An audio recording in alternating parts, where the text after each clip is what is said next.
तो आप लोगों का ऑनलाइन करियर फाउंडेशन में एक बार फिर से स्वागत है। आज हम लोग चेरो वंश के बारे में पढ़ेंगे। चेरो वंश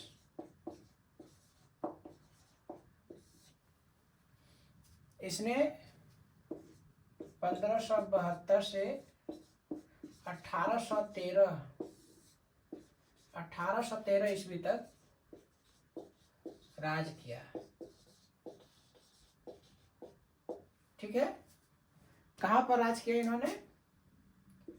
जनरली जो है पलामू, सरगुजा, हजारीबाग, पलामू, सरगुजा, हजारीबाग, गया,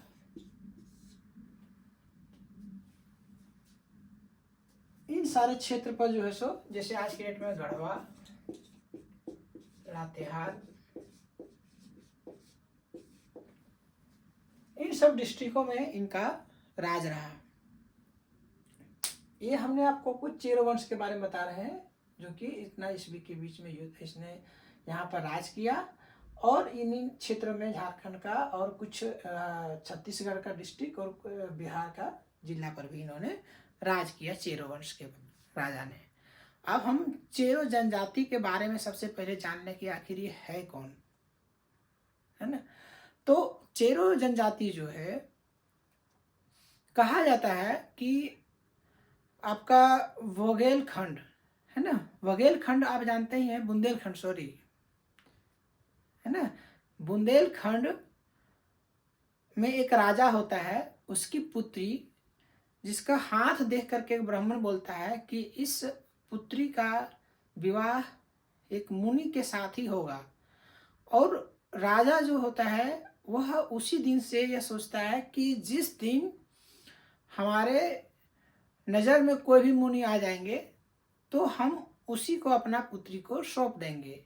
और इसीलिए क्या होता है कि एक दिन एक कुमायूं हिमालय के पास जो है एक मुनि मिलते हैं और उसी को अपना पुत्री दान दे देते हैं। उस दिन के बाद उसके से जो बच्चा जन्म लेता है उसी से चेरो वंश का कहा जाता है कि आरंभ होता है। चेरो वंश, चेरो जनजाति का वंशज उसका आरंभ होता है उसी समय से। और उसके बाद वो यूपी होते हुए, रोहतासगढ़ होते हुए, कहा जाता है कि जहांगीर के काल में जनरली, है ना, जहांगीर काल में या फिर मुगल के काल में ये जनजाति बिहार में आता है। इसका कुछ भाग जो है देखिए कहाँ कहाँ चला जाता है, बेतिया,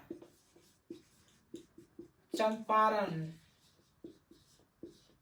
है ना, बेतिया और सारण। सारण आज के डेट में आप जानते हैं ना, ये जो आपका क्या कहता है, जहाँ पर ये राजेंद्र प्रसाद जी का जन्म हुआ था, उधर का एरिया में आने की ये चला जाता है, पूर्णिया चला जाता है, पूर्णिया चला जाता है बिहार का। उसके बाद कुछ जो है सोन नदी के तट पर, सोन नदी के तट पर बस जाता है ना, सोन नदी के तट पर बस जाता है। तो ये कहना है कि ये आपको ये चीज़ समझ में आ गया कि ये जो जनजाति है बुंदेलखंड का राजा के बेटी से जो बच्चा उत्पन्न होता है वहाँ से इसका आरंभ माना जाता है। और ये धीरे धीरे झारखंड की ओर आता है, कुछ पार्ट इसका बिहार की ओर चला जाता है। तो इसीलिए अभी कहा जाता है कि ये जो चेरो जो जनजाति है हमारे झारखंड में, इसको जनजाति कहते हैं। ये चेरो का इसीलिए कहा जाता है कि ये बिहार, झारखंड और उत्तर प्रदेश ये जो है ना, तो इसके इन सारे राज्यों में चेरो लोगों का बसाव है ना। तो अब ये कहना चाहेंगे कि अब देखिए कि ये चेरो जो जनजाति है, इसको झारखंड में तो इसको जनजाति कहते हैं, लेकिन बिहार में यूपी में इसको एससी का दर्जा दिया हुआ है ना। तो हर जगह हर स्टेट में इसका अपना अलग अलग वर्चस्व है, अलग अलग इसका नाम दिया हुआ है। तो इस जबकि ये अपने आप को चंद्रवंशीय क्षत्रिय कहते हैं, क्योंकि कहीं न कहीं एक ये राजा की पुत्री से जन्म लिया हुआ वंश है, तो इस अपने आप को एक चंद्रवंशीय क्षत्रिय भी कहते हैं। ये था चेरो जनजाति का आरंभ का कारण। तो इसका यहाँ पर जो लोग यहाँ पर इधर पलामू के एरिया तरफ आ गए हैं, वो सोन नदी के किनारे में बस गए होंगे, है ना। उन लोग क्या किया होगा, उसी में से एक इन्हीं का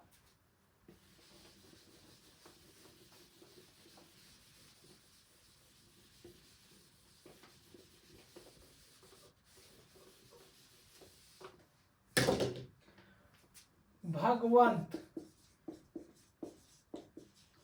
एक भगवंत राय जो है, इसका एक चेरो जनजाति का ही पर्सन रहता है, जो कि अकबर के सेनापति मान सिंह जो थे, वो भी एक क्षेत्र का राजा थे, और उसी का ये सेनापति होता है। कौन?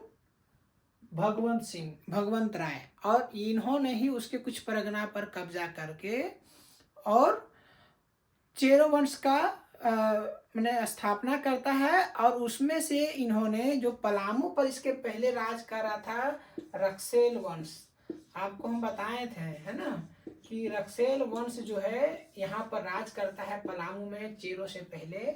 तो इसी को हरा करके, इसी को पराजित करके ये चेरो वंश का स्थापना करता है भगवत राज। कब करता है? तो 1572 ईस्वी में। ये चीज तो याद रहेगा ही इतना, ठीक। अब देखिए, जब इसका स्थापना हो जाता है तो भगवत राय जो है एक बड़ा साम्राज्य बनाता है और भी बहुत ज़रा जगह को जीतता है। उसके बाद अगर हम देखें भगवत राय के बाद, तो इसमें जो सबसे अच्छा, इसके बाद कहा जाता है कि चेरो को जो है ना, इसको क्या कहा जाता है? 12 हजारी।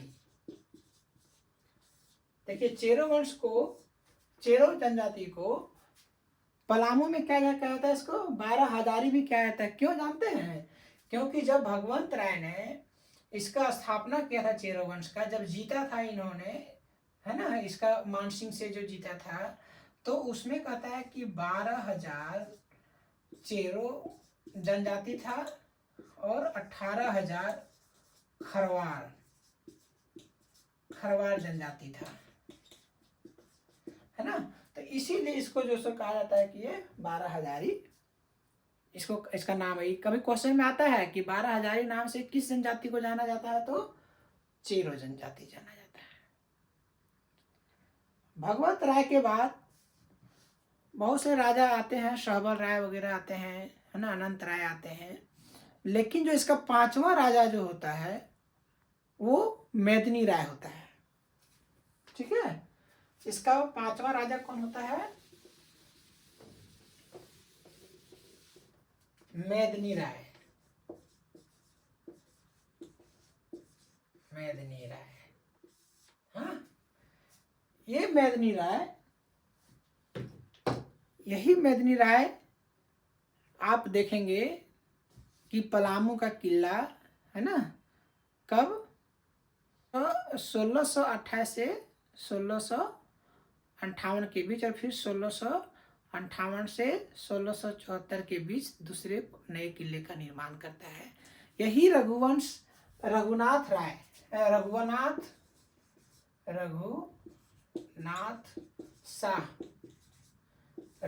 शाह जो है एक नागवंशी राजा होता है, हम नागवंश के बारे में आप लोग को बता चुके हैं ना झारखंड का, तो उससे एक बार देख लीजिएगा उसको।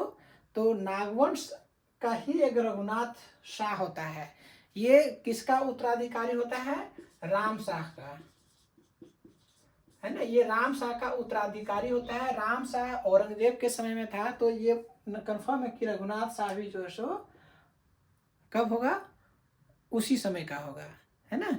रघुनाथ शाह भी औरंगजेब के समय ही होगा। उस समय मेदिनी राय इसको क्या करता है कि इसको हरा देता है, और हराने के बाद जो है इन्होंने उसके क्षेत्र पर अधिकार कर लेता है। उसी के एवज में उन्होंने नए किले का निर्माण भी करता है, जो पूरा अभी बोले ना हम कि वहाँ का पलामू का जो किला का निर्माण करता है। अब रघुनाथ शाह के बारे में हम थोड़ा सा आप इसलिए बता देना चाहते हैं कि राम शाह का था, ये इसका कहाँ का था? ये दौसा, है ना। दौसा वहां पर राजधानी था ना। इसे दौसा को राजधानी किसने बनाया था? खुखरा से, याद है? दुर्जन शाह ने, जो कि बताया था ना कि जहांगीर ने इसको 12 साल तक ग्वालियर में रखा था, और शाह की उपाधि वहीं दुर्जन शाह से ही आरंभ हुआ था इस वंश में। नहीं तो इसके पहले कर्ण चल रहा था, इसके पहले राय चल रहा था, फिर शाह आ गया। बाद में अब देखें कि सहदेव करके आने लगा था नागवंश में, है ना। लास्ट तक सहदेव ही रहा इसका सरनेम। तो यहाँ पर राम शाह का समय में रघुनाथ शाह था, इसको इसने हराया था, और इसी कारण जो सो कहा जाता है कि मेदिनी राय जो सो बहुत ही ज्यादा प्रसिद्ध रहा। मेदिनी राय ने इस समय में अच्छा अपना विस्तार कर लिया था, सरगुजा तक इसका विस्तार था। उसके बाद आपका उधर बोले ना कि गया था शाहाबाद, जो कि आप जानते हैं वो ये कहना है कि क्या कहते हैं कि इसका बहुत दूर तक फैला था। इसीलिए देखिए वहाँ पर इसका एक कहावत चला था मेदिनी राय के बारे में, क्योंकि मेदिनी राय ने किसान के लिए बहुत ही सारे कार्य किए थे। उस समय वहाँ का जनता, वहाँ का लोग बहुत ही खुश थे उसके समय में। इसी कारण उस समय मेदिनी राय को बहुत ही प्रसिद्धि मिला, और इसी के कारण मेदिनी राय के कारण ही आज जो आपका डाल्टनगंज का नाम मेदिनी नगर है वो उसी के नाम पर ही है, क्योंकि वो बहुत ही प्रसिद्ध हुए थे और बहुत ही अच्छे कार्य किए थे। इसी कारण एक उसका कहावत भी चला था, है ना, कि धन धन राजा मेदनिया। मेदनिया मतलब मेदिनी राय, है ना। और घर घर बाजे बजनिया, कह रहे कि, है ना, कि राजा जो हमारे धन धन इतना दिया कि घर घर बजनिया बाजता है, हर घर में दूध दही पूरा भरपूर मात्रा में मिल रहा था। इतने अच्छे शासन ये चला रहे थे। तो ये है कि मेदिनी राय जो है बहुत ही इसमें प्रसिद्धि प्राप्त की थी। और इसके बाद का जो हम कहानी इस राजवंश का बताएंगे, इसको आप थोड़ा अच्छा से सुनिएगा। बहुत ही दिलचस्प और मज़ा भी लगेगा, और इसका क्वेश्चन भी वहीं से ज़्यादातर आने की संभावना भी होती है। ठीक है, अब हम देखेंगे इसका।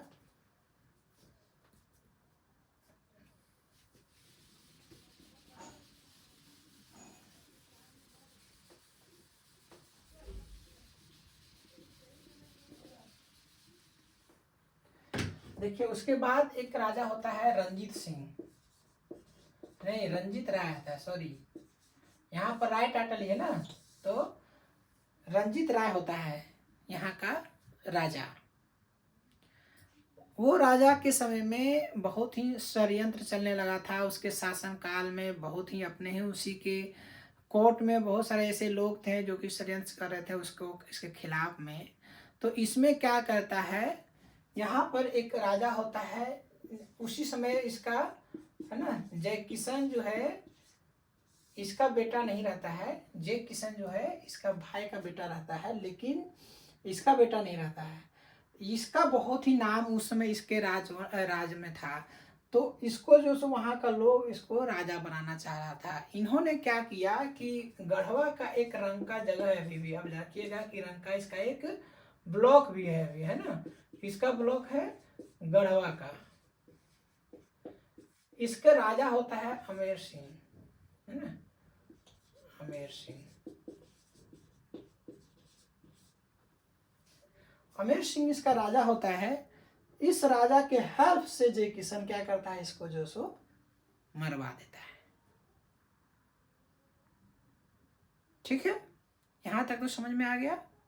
जय किशन अब राजा बन जाता है। जय किशन राजा होने के बाद इसका जो बेटा होता है, इसके साथ तो इसका अच्छा संबंध था दोनों का, है ना। लेकिन अब जो है जय किशन का जो इसका बेटा था सैनाथ सिंह, उसके साथ इसका संबंध अच्छा नहीं होता है। किसी कारण से इसका संबंध इसके साथ अच्छा नहीं होता है। तो क्या करता है कि इन्होंने जो है सैनाथ को जो है सो मरवा देता है। ठीक है, सैनाथ क्या करता है, एक गजपति होता है, गजपति उसी के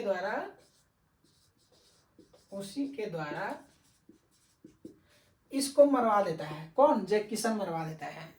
जय किशन देखिए, भले ही इन्होंने अपना वर्चस्व बढ़ा लिया था इसके समय में, लेकिन देखिए लोग अच्छा नहीं था, तभी तो अमेरिका इसको हेल्प किया। उसी का बेटा को इसने सैनाथ को मारा देता है गजपति के द्वारा।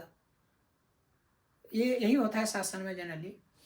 तो इस कंडीशन में क्या होता है कि अब जो है इसका जो भतीजा होता है, कौन होता है इसका भतीजा, देखिए जयनाथ सिंह।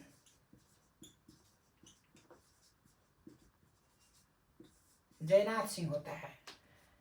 ये क्या करता है, हाँ, ये अब क्या करता है कि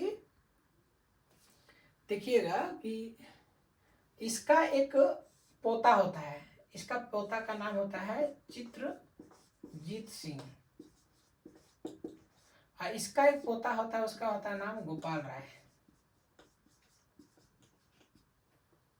ठीक है, इसका चित्रजीत राय ही होगा, है ना। सिंह कहाँ से आ जाएगा टाइटल इसका। तो इसका देखिए, इसको तो मार दिया था, मरवा दिया था ना। इसका बेटा अच्छा नहीं रहा होगा, ये नहीं रहा होगा, तो क्या होता है कि इसका अब एक पोता होता है चित्रजीत राय, और इसका बेटा क्या होता है, इसका क्या होता है पोता गोपाल राय, है ना। तो ये क्या करता है जयनाथ, जब इसका चाचा को मार दिया सैनाथ को, तो ये क्या करता है, इससे जा करके संपर्क करता है, और इससे संपर्क करके कहता है कि हम तुम्हारे साथ हैं और हम तुमको राजा बनाएंगे। इसमें क्या करता है, ये दोनों मिल करके और जो सो जय किशन को मरवा देता है। ठीक है, और चित्रजीत राय जो है सो गद्दी पर बैठ जाता है। गद्दी पर बैठ जाने के बाद क्या करता है, इसको देखिएगा कि हाँ, इसको गद्दी पर इसको बैठा दिया था चित्रजीत राय को। अब 1771 ईस्वी में क्या होता है कि इसी का देखिएगा कि ये जो ये था ना चित्रजीत राय, और इसका उसी का एक होता है तरफ का उद्वंत अखोरी। उद्वंत अखोरी करके एक लोग आदमी होता है। ये जाके बिहार का जो पटना उस समय जो था, उसमें जहाँ पर अंग्रेज का मेन अधिकारी बैठता था, उसके पास जाके कहता है कि आप जो है सो वहाँ का राजा गोपाल राय को बना दीजिए। और गोपाल राय को बनाने के लिए क्या करता है, गोपाल राय को बनाने के लिए अंग्रेज ने एक केमुक को भेजता है, कैप्टन केमुक के बारे में। इसके बारे में, अब केमुक जो है हमेशा देखिएगा रामगढ़ में, रामगढ़ कहते हैं, हाँ, रामगढ़ के एरिया में भी, रामगढ़ के एरिया में और पलामू के एरिया में केमुक का बहुत योगदान होता है। तो केमुक हमेशा आपके पास आएगा, और यही केमुक जो है सो आता है और क्या करता है, इसको अपदस्थ कर देता है चित्रजीत राय को, और गोपाल राय को इन्होंने शासन गद्दी पर बैठा देता है, और 4000 जो है कहता है कि आपको मालगुजारी पेमेंट करना पड़ेगा। ठीक है, तो देखिए उसके बाद क्या होता है कि 1771 में ये चीज करता है। फिर इसको जो है, नहीं, ये 1770 की बात है ना, 1770 की बात है।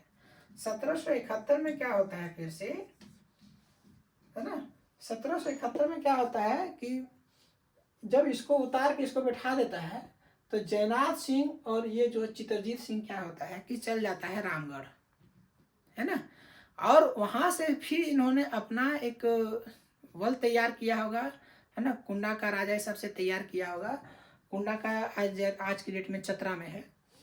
उन लोग से इन्होंने हेल्प लिया होगा और क्या करता है, फिर से चढ़ाई करता है और अंग्रेज को इन्होंने हरा देता है ना। 1772 में क्या होता है, नहीं एक बार तो हराने के बाद इसको बैठा देता है फिर से चित्रजीत सिंह को, चित्रजीत राय को। और उसके बाद 72 में फिर से लड़ाई होता है, ठीक है। 72 के लड़ाई में क्या होता है, नहीं 71 के लड़ाई में तो आपको बताएं यहाँ पर, 71 की लड़ाई में इसको अंग्रेज लोग को हरा देता है। इसमें इसका एक सार्जेंट होता है ना, पेल्विन, एक सार्जेंट पेल्विन होता है। उसका क्या होता है, गोली से मृत्यु हो जाती है।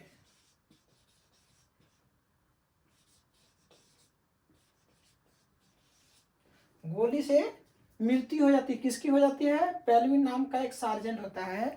पुलिस में एक अधिकारी होता है इसमें सार्जेंट, है ना, आज भी इसका पद अभी भी है। तो यही पेल्विन का जो सो गोली से मर जाता है। और एक स्कॉट रहता है, ये स्कॉट नाम का जो अंग्रेज अधिकारी होता है जो उसमें हारता है, उसका पैर में गोली लग जाता है। तो इसको थोड़ा सा आप लोग सही से कर लीजिएगा, है ना, कि ये जो अभी थोड़ा सा हम इसको मिटाना नहीं चाह रहे हैं। तो स्कॉट को पैर में गोली लगता है और पेल्विन को गोली से मृत्यु होता है। ये क्वेश्चन आ भी सकता है कि 1771 में जो युद्ध हुआ था उसमें जो जयनाथ सिंह और चित्रजीत सिंह ने लड़ा था, जिसमें अंग्रेज को हरा दिया था, उसमें किसको गोली लगा था, मृत्यु हुआ था, किसको पैर में गोली लगा था। फिर 1772 में क्या होता है कि कैमुक को भेजता है अंग्रेज, है ना, कैमुक को भेजता है। और इस बार जो है सो चित्रजीत सिंह और ये जयनाथ सिंह हार मान जाता है और इसको सदा के लिए हटा देता है और ये गोपाल राय को वहाँ का राजा बना दिया जाता है। तो ये दोनों के बीच जो है ये रंजीत राय, जयकिशन राय और चित्रजीत सिंह, गोपाल राय, इसका कहानी को जयनाथ सेनाथ ये सबको सुनना समझना बहुत ही जरूरी है, क्योंकि इस पे क्वेश्चन जो है सो जनरली आने का रहता है। अगर नहीं होगा तो मेरा रिपीट करिएगा एक बार वीडियो को फिर से, जिससे कि आपको सही से समझ में आए जो अभी मैंने बताया।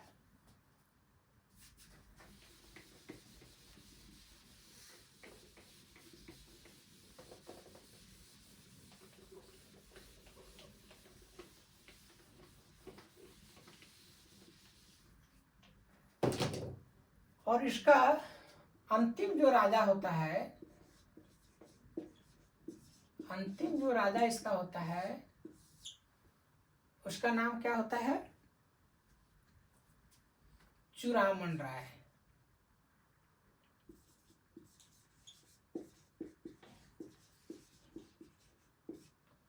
इसका जो होता है वो कौन होता है, चूड़ामन राय, जो 1813 के बाद इसका खत्म हो जाता है, क्योंकि इन्होंने मालगुजारी नहीं दे पा रहा होगा अंग्रेज को। तो अंग्रेज इस राज्य को ही समाप्त कर देता है और किसी अन्य राजा को इसका, हमको लगता है कि शायद रामगढ़ राजा को ही ये दे दिया गया होगा सारा राज्य चलाने का, और ये राज्य उसी समय ही समाप्त हो जाता है। चूड़ामन राज्य इसका अंतिम राजा होता है। तो पूछा भी जाता है कि कभी कि चेरो वंश का सबसे अंतिम राजा कौन थे, तो चेरो राय ही था। ये आज का चेरो वंश के बारे में था। चेरो वंश के बारे में जितनी भी जानकारियां थी ये आपको उपलब्ध करा करके आपको बताया गया है। और आप लोग से फिर से विनती रहेगा कि आप लोग चैनल को सब्सक्राइब जरूर करें, जिससे मेरा भी मनोबल बढ़ता रहे। Thank you. शुभ रात्रि।